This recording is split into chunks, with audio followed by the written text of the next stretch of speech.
राष्ट्र सर्वप्रथम, राष्ट्र सर्वप्रथम, राष्ट्र सर्वप्रथम, राष्ट्र सर्वप्रथम। राष्ट्र सर्वप्रथम की बात कार्यक्रम में आप सभी राष्ट्रवासियों का हार्दिक स्वागत है।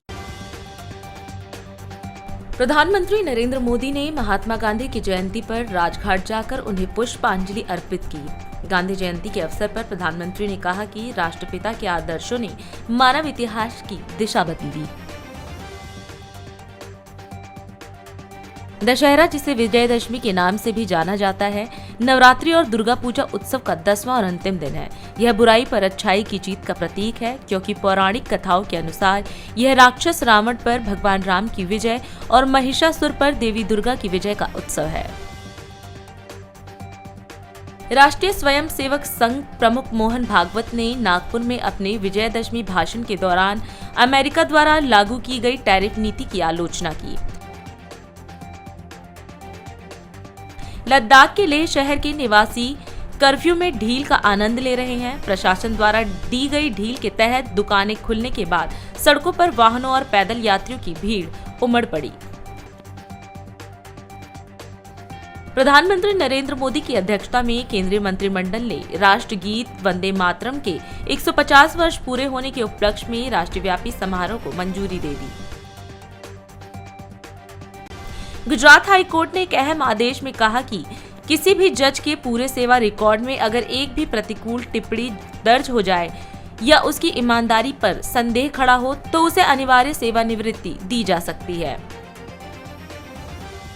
दिल्ली सरकार ने सर्किल रेट बढ़ाने की तैयारी शुरू कर दी है। सरकार का कहना है कि मौजूदा दरें बाजार की वास्तविक स्थिति को सही ढंग से नहीं दर्शा रही, इसलिए इन्हें संशोधित कर मौजूदा परिदृश्य के अनुरूप किया जाएगा।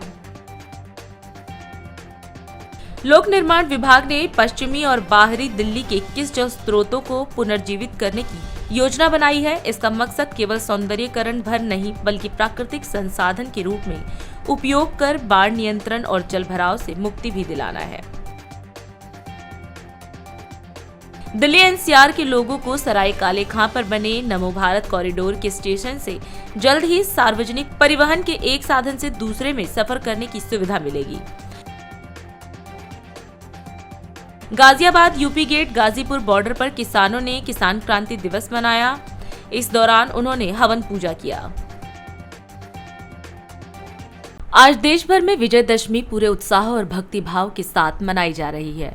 यह पर्व न केवल बुराई पर अच्छाई की जीत का प्रतीक है, बल्कि धर्म, सकारात्मक ऊर्जा और पारिवारिक समृद्धि का संदेश भी देता है। इसी कड़ी में राष्ट्रपति द्रौपदी मुर्मू श्री धार्मिक लीला समिति द्वारा आयोजित विजयदशमी उत्सव में शामिल हुई और रावण की पुतले को प्रतीकात्मक रूप से जलाने के लिए तीर चलाया।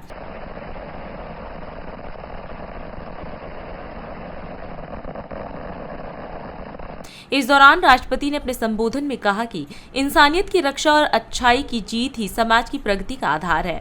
उन्होंने आतंकवाद के खिलाफ ऑपरेशन सिंदूर का हवाला देते हुए कहा कि यह मानवता की जीत का प्रतीक है और इसके लिए हम उन सभी योद्धाओं को नमन करते हैं जो भारत माता की रक्षा कर रहे हैं। दशहरा के उत्सव मनाने के लिए यहाँ उपस्थित गणमान्य अतिथियों, देवियों और स्वजनों, ये पर्व बुराई पर अच्छाई की विजय का पर्व है। अहंकार पर विनम्रता की विजय का पर्व है। घृणा पर प्रेम की विजय का पर्व है। अच्छाई की विजय होने से मानवता फलती फूलती है।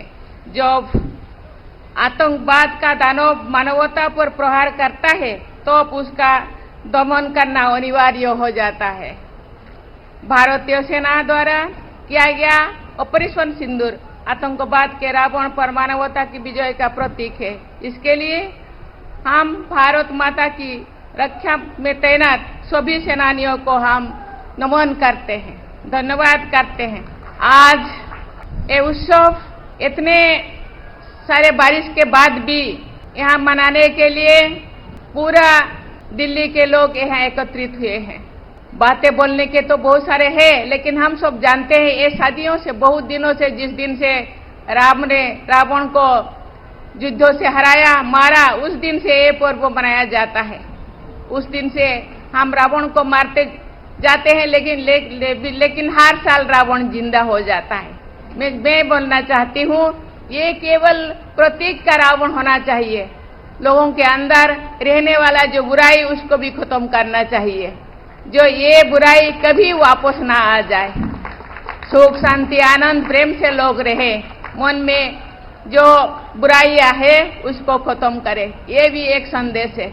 मैं सभी को विनम्र निवेदन करूंगी कि अंदर में रहने वाला जो बुराई, जो रावण, उनको हम सभी आज का दिन खत्म करेंगे, दहन करेंगे और देश में सुख शांति आनंद का प्रेम का नदियां बहाएंगे। इसी के साथ मैं फिर से सभी को बहुत बहुत बधाई देना चाहती हूँ। धन्यवाद। रक्षा मंत्री राजनाथ सिंह ने गुजरात के भुज सैन्य स्टेशन पर विजयादशमी के अवसर पर जवानों के साथ शस्त्र पूजा की। इस दौरान उन्होंने कहा कि विजयादशमी पर शस्त्र पूजा हमारी भारतीय संस्कृति का अभिन्न अंग है, जो सामूहिक शक्ति, सुरक्षा और स्वतंत्रता के प्रति सम्मान का प्रतीक है। उन्होंने ऑपरेशन सिंदूर की सफलता पर सशस्त्र बलों की सराहना करते हुए विश्वास जताया कि हमारे जवानों का साहस, तत्परता और दृढ़ संकल्प भारत की संप्रभुता और अखंडता की रक्षा करता रहेगा। विद्यार्थी अपनी पुस्तकों को अपने मस्तक से लगाता है, इसी प्रकार सैनिक शस्त्रों की पूजा करते हैं। हमारे यहाँ हथियारों को कभी भी केवल हिंसा का साधन नहीं माना गया है। हमारे लिए शस्त्र केवल एक टूल नहीं है, शस्त्र केवल शक्ति प्रदर्शन के लिए नहीं है, बल्कि हम यह मानते हैं कि शस्त्र धर्म की स्थापना करने के यह साधन है। इसलिए भगवान श्री राम ने अपने धर्म धनुष से अधर्मी रावण का वध किया और माँ दुर्गा ने अपने शस्त्रों से असुरों का संहार किया। भगवान कृष्ण के सुदर्शन चक्र ने अधर्मियों को समाप्त किया। शस्त्र भक्ति आसुरी ताकतों के खिलाफ दैवी शक्ति के विजय का यह महात्म्य दर्शाती है। इसलिए जब हम किसी शस्त्र की पूजा करते हैं तो हम उसके साथ ही यह संकल्प भी लेते हैं कि इस शक्ति का प्रयोग केवल धर्म और न्याय की रक्षा के लिए ही किया जाएगा। साथियों, हमारा यह संकल्प ऐतिहासिक रूप से हमारे पूर्वजों से होते हुए हम सभी तक पहुंचा है। भगवान श्री राम ने अपने जीवन में इसी संकल्प को दिखाया था। जब उन्होंने रावण के विरुद्ध युद्ध किया तो उनके लिए वह युद्ध केवल विजय का साधन नहीं था, बल्कि धर्म की स्थापना का वह एक माध्यम था। महाभारत का युद्ध भी जब श्री कृष्ण के मार्गदर्शन में हुआ तो उसका उद्देश्य पांडवों को विजय दिलाना नहीं था, बल्कि उसका उद्देश्य धर्म की स्थापना ही करना था। हालांकि यह बात ध्यान देने लायक है कि धर्म की स्थापना करने के लिए, धर्म की रक्षा करने के लिए केवल संकल्प ही पर्याप्त नहीं है।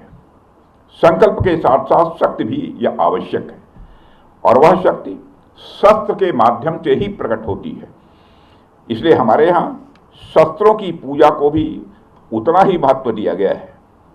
शस्त्रों का सम्मान करने का एक अर्थ अपने सैनिकों का सम्मान करना भी है जो उन्हें धारण करते हैं। इसलिए हमारे पूर्वजों ने हमें यह मार्गदर्शन दिया, केवल शास्त्र, ज्ञान, विद्या और संस्कृत को ही संजोना पर्याप्त नहीं है, बल्कि शस्त्रों की शक्ति भी उतनी ही आवश्यक है। और हमारे पूर्वजों की वही शिक्षा आज भी हम सभी के अंदर है। ऑपरेशन सिंदूर में पूरी दुनिया ने इस बात का अनुभव किया है, और शस्त्र पूजा इस बात का प्रतीक है कि भारत सिर्फ शस्त्र की पूजा नहीं करता है, बल्कि समय आने पर शस्त्रों का इस्तेमाल करना भी जानता है। आप हमारे देवी देवताओं की प्रतिमाओं को ध्यान से देखिए, उनके एक हाथ में शास्त्र है तो दूसरे हाथ में शस्त्र है, क्योंकि हमें वह संदेश देते हैं कि शास्त्रों की रक्षा शस्त्र से ही की जा सकती है। अगर हमारे पास ज्ञान है लेकिन उसे बचाने के लिए हमारे पास शक्ति नहीं है तो स्वाभाविक रूप से वह ज्ञान नष्ट हो जाएगा। और अगर हमारे पास केवल शस्त्र है परंतु उनका मार्गदर्शन करने वाला जो ज्ञान चाहिए वह ज्ञान नहीं है तो वह शक्ति अराजकता में बदल जाएगी। इसलिए शास्त्र और शस्त्र का संतुलन ही हमारी सभ्यता को जीवंत और अजेय बनाता है। साथियों, शास्त्र के मामले में तो हम हमेशा ही समृद्ध रहे हैं, लेकिन मुझे गर्व है कि भारत शस्त्रों के मामले में भी समृद्ध बन रहा है। आज अपने आत्मनिर्भर भारत के संकल्प के कारण भारत शस्त्रों का सिर्फ कंज्यूमर ही नहीं, शस्त्रों का केवल उपभोक्ता ही नहीं, बल्कि मैन्युफैक्चरर और एक्सपोर्टर भी बन रहा है।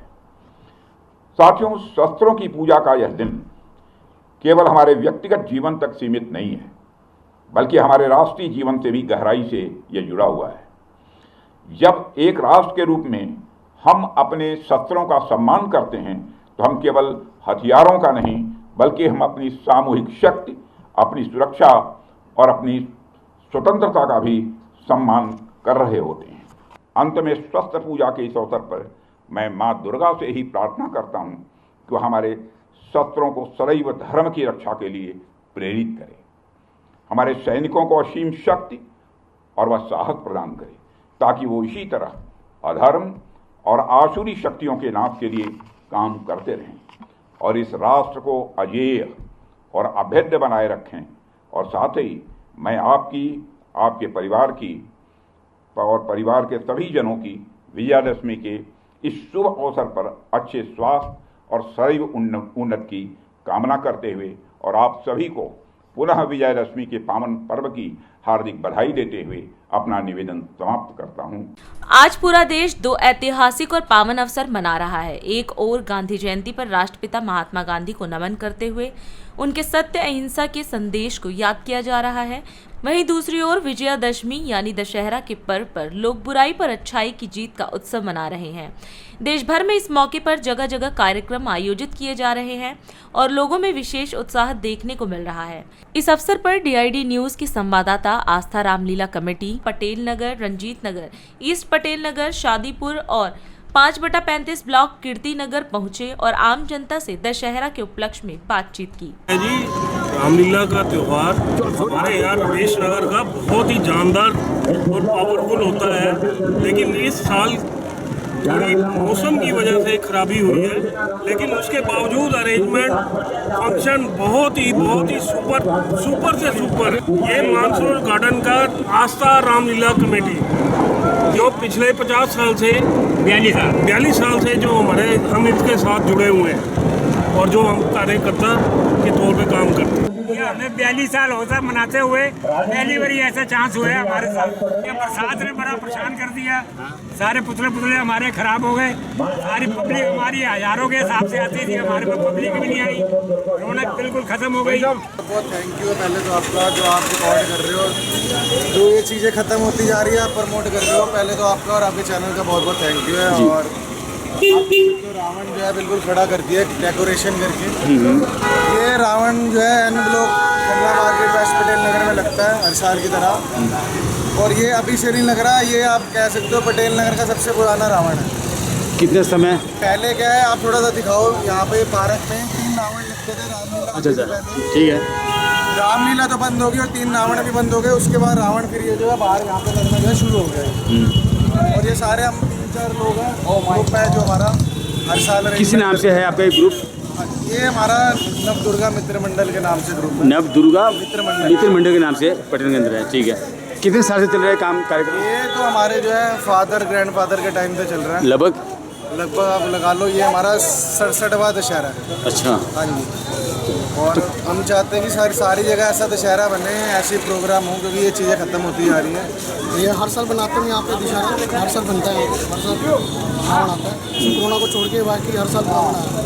एक चीज़ मैं आपको और कहना चाहूँगा कि दशहरे तो सारी जगह बनते हैं, रावण सारी जगह लगते हैं, यहाँ पे डीजे भी लगते हैं, आतिशबाजी भी होती है, ढोल भी बजते हैं, लंगर भी पड़ता है। तो हम सारा जो है ना, जो रीति रिवाज से पूरा जो है प्रोग्राम चलता है। लोग क्या एंजॉयमेंट के लिए रावण लगाते हैं, हम एंजॉयमेंट के लिए रावण नहीं लगाते, हम कल्चर के लिए रावण लगाते हैं। धार्मिक जो हमारा कल्चर है, हम उसके लिए रावण लगाते हैं। आज गांधी जयंती पर आम आदमी पार्टी के दिल्ली संयोजक सौरभ भारद्वाज ने राजघाट जाकर राष्ट्रपिता महात्मा गांधी को श्रद्धांजलि अर्पित की और सोनम वांगचुक के लिए प्रार्थना की।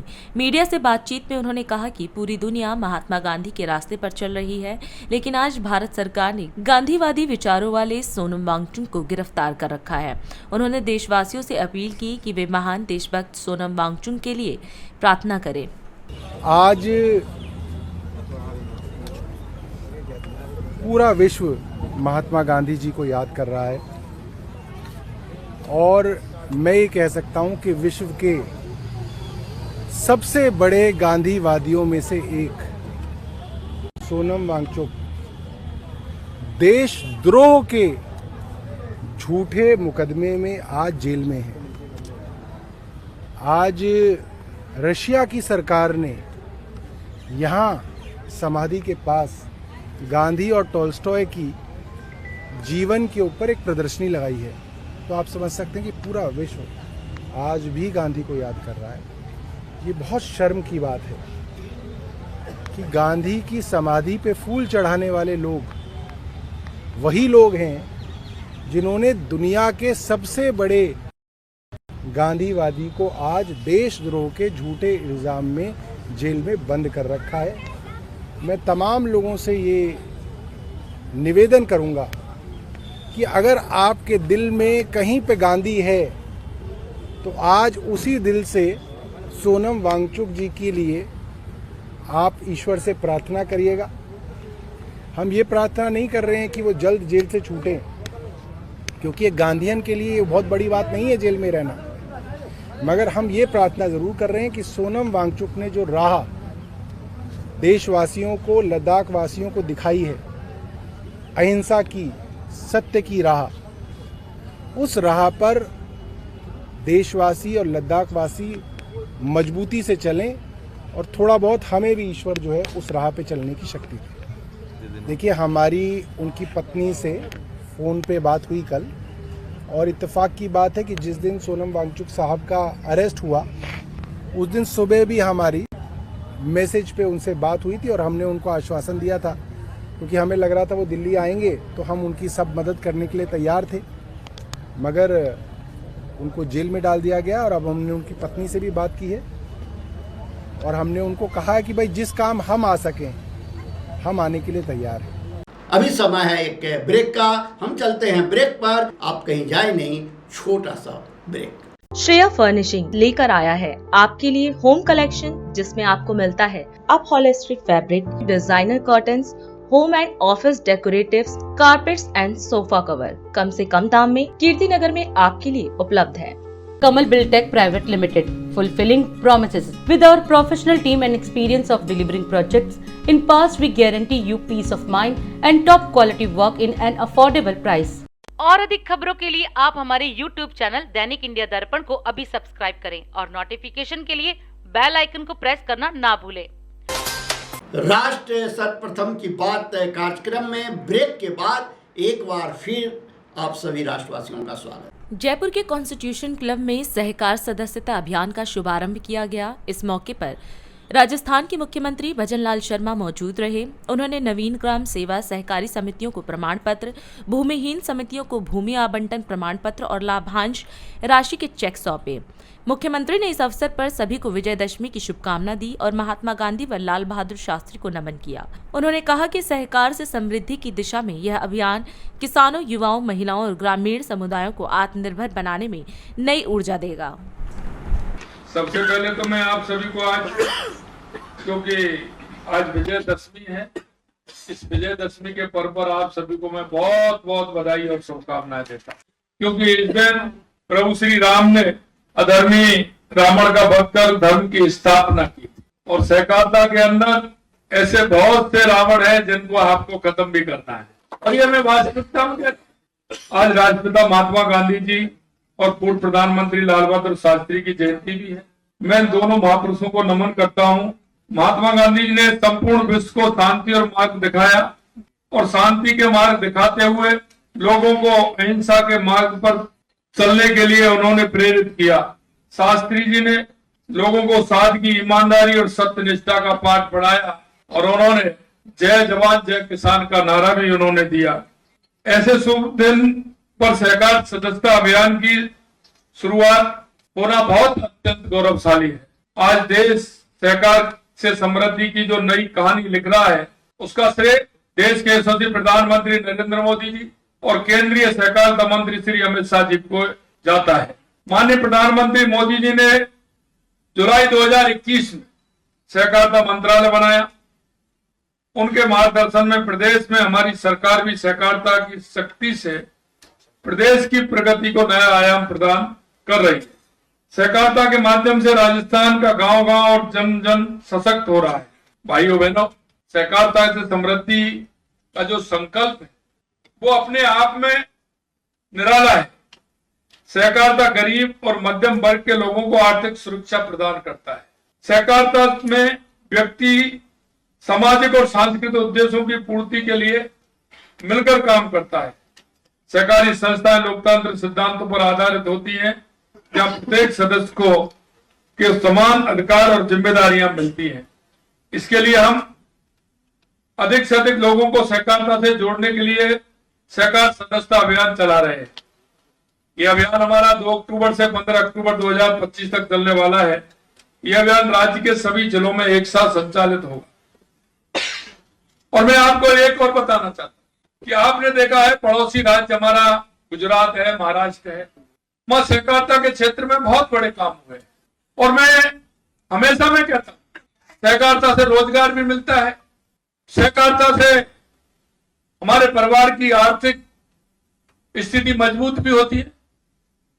आपने देखा होगा कि अन्न पैदा करने वाला कौन होता है? अन्न कौन पैदा करता है? किसान पैदा करता है। दलहन कौन पैदा करता है? तिलहन कौन पैदा करता है? दूध कौन पैदा करता है? मसाले कौन पैदा करता है? कपास कौन पैदा करता है?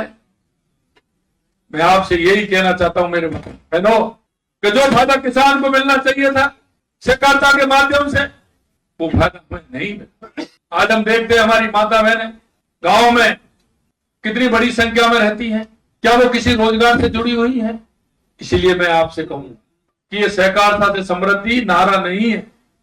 किसान की अगर अकेली खेती है तो उससे किसान का परिवार नहीं चल पाता। किसान के लिए साइड में कुछ ना कुछ दूसरा काम अगर होगा तो हमारे किसान की समृद्धि हो। हमारा पशुपालन किसान की अर्थव्यवस्था को सुधारने का काम करता है। इसी तरह से सहकारिता हमारे किसान की समृद्धि का एक रास्ता है। अगर हमारा किसान उस सहकारिता की समृद्धि के रास्ता को अपनाए तो हमारा किसान खुशहाल हो। लगातार देश के यशस्वी प्रधानमंत्री नरेंद्र मोदी जी के नेतृत्व में हम किसान के लिए लगातार हम काम कर रहे हैं। किसान के लिए सबसे ज्यादा बजट देश के यशस्वी प्रधानमंत्री नरेंद्र मोदी जी ने दिया। हम हर माध्यम से किसान को, क्योंकि अगर देश की आर्थिक व्यवस्था में किसान की आर्थिक व्यवस्था सुधरती है तो निश्चित रूप से हमारे देश की आर्थिक व्यवस्था सुधरती है, प्रदेश की आर्थिक व्यवस्था। यही मैं आपसे कहना चाहता हूँ। हमारे सहकारिता मंत्री और हमारे पशुपालन मंत्री दोनों बड़ी मेहनत के साथ लगे हुए हैं। हर क्षेत्र में लगातार हर जिले में ये प्रवास भी कर रहे हैं। हर सहकारी समिति को किस तरह से और मजबूत होना चाहिए उस पर ध्यान दे रहे हैं। मैं आपसे इतना ही कहना चाहता हूँ, आप सब लोगों के सहयोग के बिना सहकारिता से समृद्धि आना, इसलिए आप सभी का सहयोग बहुत आवश्यक है। ज्यादा से ज्यादा सदस्य बनाएं और हमारे राजस्थान को विकसित राजस्थान बनाने में अपनी भूमिका अदा करें। मुख्यमंत्री पुष्कर सिंह धामी मुजफ्फरनगर के रामपुर तिराह गोलीकांड की बरसी पर आयोजित कार्यक्रम में शामिल हुए और राज्य निर्माण के लिए बलिदान देने वाले शहीदों को श्रद्धांजलि अर्पित की। इस दौरान उन्होंने शहीद स्थल के लिए भूमिदान करने वाले महावीर शर्मा की प्रतिमा पर लोकार्पण किया।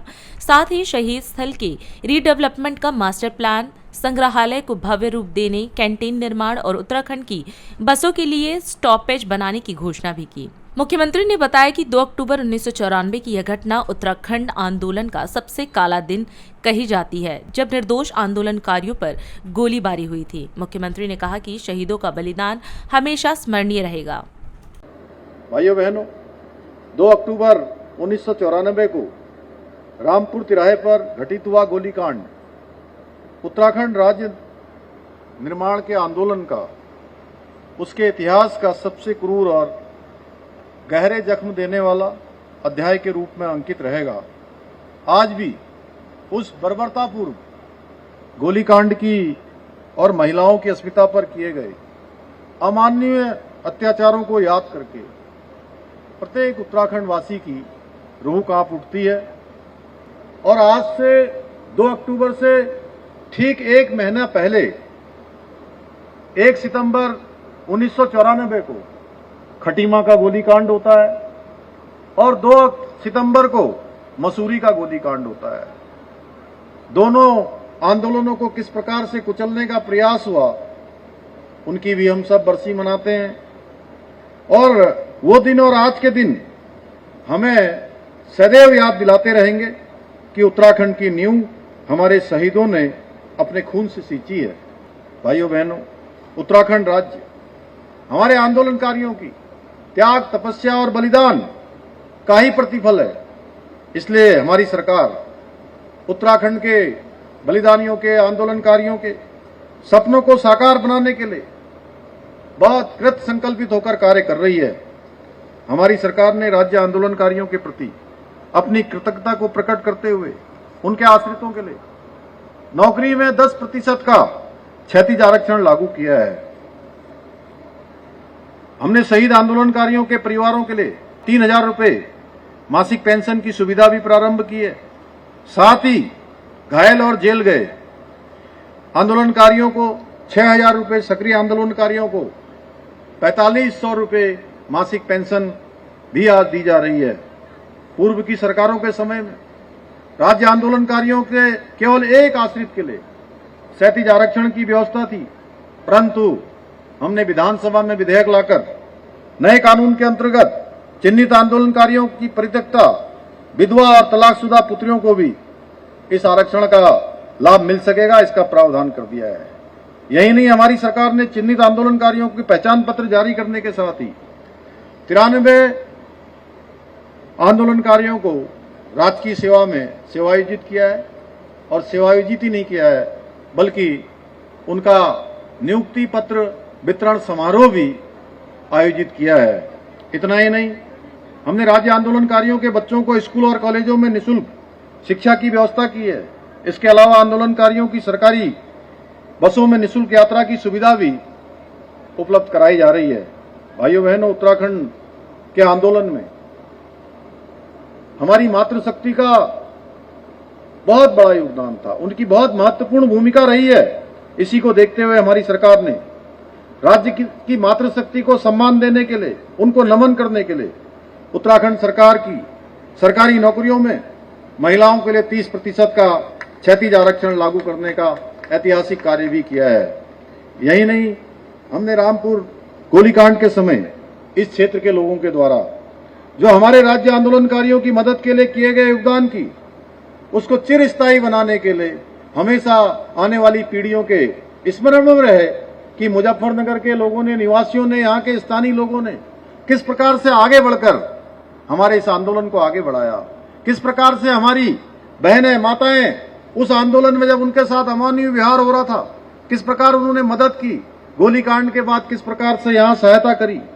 इसलिए रामपुर, सिसोना, मेघपुर और बागोवाली में जन मिलन केंद्रों का निर्माण भी कराया है। इसके साथ ही शहीद स्मारक हेतु अपनी भूमि दान करने वाले स्वर्गीय महावीर शर्मा जी के योगदान को चिरस्थायी बनाने के लिए आज आपके समक्ष पिछली बार उसकी यहाँ से घोषणा की गई थी और आज उनकी मूर्ति की आज ये लोकार्पण का कार्यक्रम भी यहाँ पर संपन्न हो गया है। मैं एक बार फिर से रामपुर तिराहा गोलीकांड के सभी अमर बलिदानियों को नमन करता हूं और आज विजयदशमी का पर्व भी है। मैं आप सभी को विजयदशमी पर्व की भी बधाई देता हूं। साथ ही आज महात्मा गांधी जी की जयंती है, लाल बहादुर शास्त्री जी की जयंती है, उनको भी मैं नमन करता हूं। आप सबका धन्यवाद करता हूं और अपनी बात समाप्त करता हूं। और अधिक खबरों के लिए आप हमारे YouTube चैनल दैनिक इंडिया दर्पण को अभी सब्सक्राइब करें और नोटिफिकेशन के लिए बेल आइकन को प्रेस करना ना भूलें।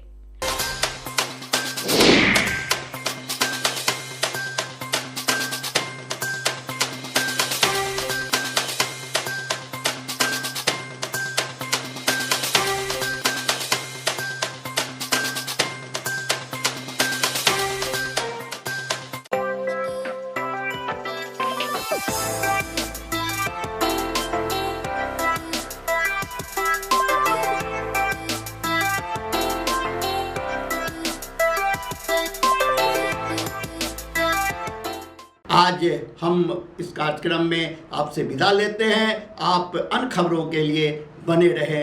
राष्ट्र सर्वप्रथम, वंदे मातरम, जाग उठा है भारत।